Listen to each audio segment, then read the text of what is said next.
ये तस्वीरें शिमला के छराबड़ा में प्रियंका गांधी के घर की है। प्रियंका गांधी वाड्रा। हिमाचल से दूर दूर तक कोई वास्ता नहीं है, लेकिन घर हिमाचल में है। उसी हिमाचल में जहां हम ढोल पीटते हैं कि यहाँ धारा 118 है। अरे भाई, कैसी धारा और कैसा 118। हर कानून और नियम की तरह ये सब आम लोगों के लिए है। जिसने चाहा उसने जमीन ली और जो चाह रहा है वो भी ले लेगा।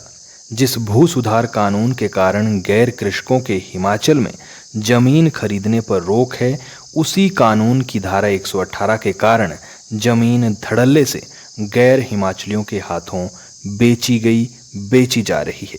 कैसे? आइए कुछ आंकड़े देखते हैं।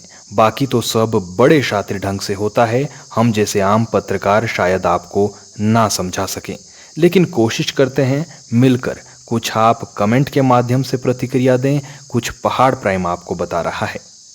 धारा 118 की अनुमति के लिए पूर्व सरकार के समय गाइडलाइंस में संशोधन हुआ था ताकि प्रक्रिया पारदर्शी रहे।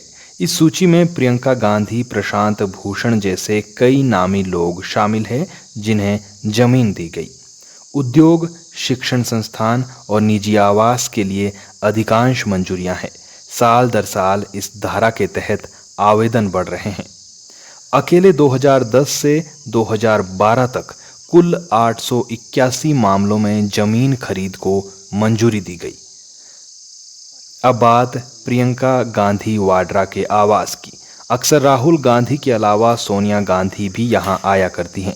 करीब 4.5 बीघा जमीन पर प्रियंका का घर साल 2008 में बनना शुरू हुआ था।